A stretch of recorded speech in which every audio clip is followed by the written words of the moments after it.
A new report from the Coalition for the Homeless, it shows that a record 42,000 kids slept in a New York City shelter just last year.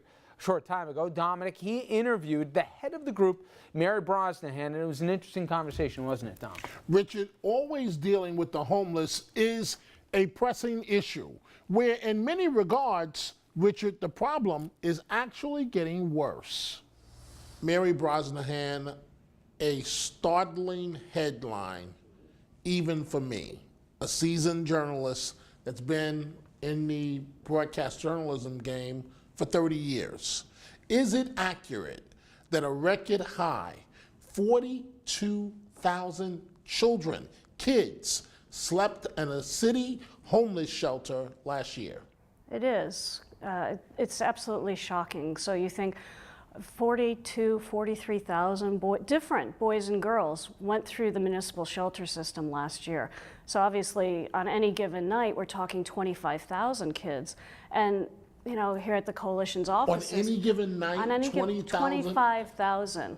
And so in shelters. Are sleeping tonight in New York City shelters. So you think 25,000 boys and girls. And the other reason why we took another cut at this to say, you know, that the 1 in 73 families or 1 in 46 kids, you start realizing, I do, as I'm moving around the city, I'm probably walking by some of these kids. You know, they're not sitting there holding a cup or begging, they're just trying to get to school and get back. So it is shocking, especially when you consider the toll that it's taking on those young lives. So this dire housing crisis is hitting children the hardest, and the African American community? Well, children and Black and Latino children in particular. So, you know, again, I guess our perception is our reality. So as you walk around or take the subways, you know, you see increased numbers of men and women who are marginalized single adults. But what we don't see is that 2/3 of the people sleeping tonight in New York City shelters are families with kids.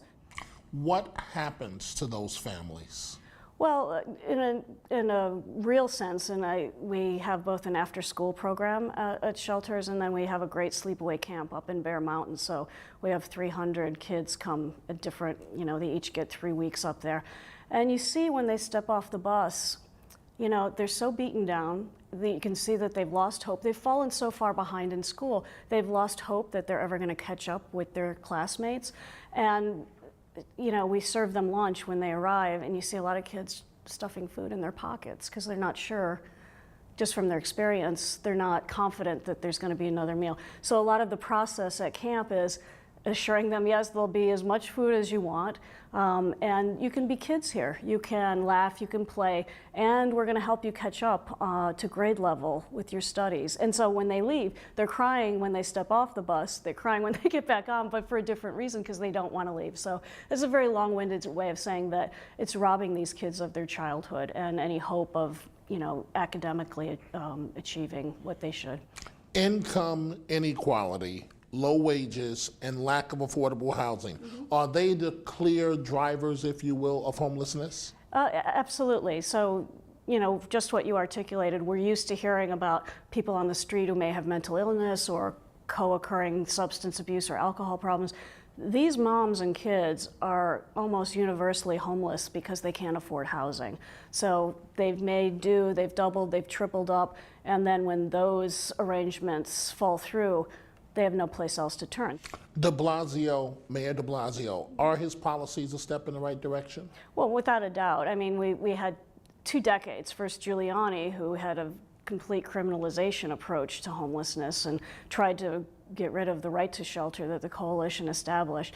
And then you had Bloomberg, who initially seemed to understand that we needed to have more NYCHA, more Section 8, but then completely backed off any housing-based solutions. And that's, you know, if you were to look at the charts, those last years of the Bloomberg administration, when he withdrew any housing resources for homeless families, if families don't have any way to exit the shelter system, the numbers will just skyrocket. So, why does it seem, Mary Brosnahan, that we're seeing more homeless people these days on the city subway system?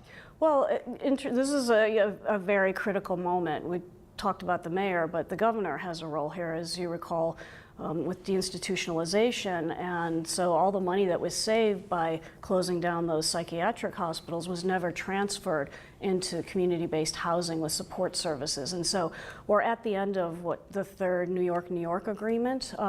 It's a form of supportive housing, and so we really are trying to push Governor Cuomo to step up and have 3,500 units per year, statewide. So that would equal over a 10-year time 35,000 units of supportive housing.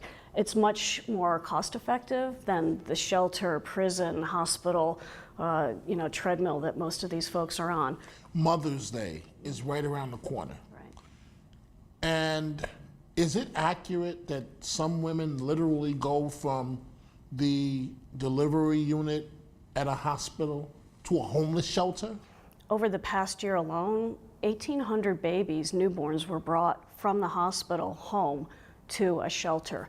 And, as a mom myself, just imagining, just the despair that woman faces, let alone just the logistical nightmare of trying to feed, comfort her baby, when you're just living day to day.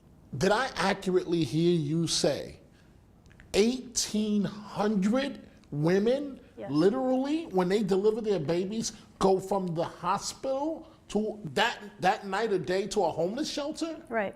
And, I'll say that not all shelters are horrible places. You have the ones that are run by nonprofits, the tier 2s, but sadly, that's the minority. Mary Brosnahan, why do you do what you do? Dominic, I think I was drawn to this issue because it's so solvable. Going back to the sort of biblical guidance, Jesus said the poor will always be with us, but that doesn't mean that they should be left to freeze to death on the street. And I am inspired on a daily basis by homeless New Yorkers walking into our front door here for our crisis services, the women that are downstairs right now getting training to get jobs, the kids. I mean, you meet these, I have a young son myself, you meet these kids and there's so much potential there and they'll just steal your heart. You go up to camp. When I get down on this work or get depressed, I just go up to camp and sit on the dock and the kid comes up and sits down next to you and puts their arm around you. That's what it's all about. Those kids have the same dreams that your children and my child have. And so besides working with the greatest staff in the world, that's why I do what I do.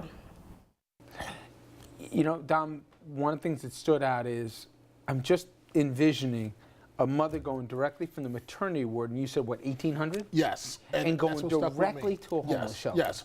One, a lot of credit has to go to Mary Brosnahan for what she does in terms of helping the homeless. But think about this, Richard. You're a brand new mother.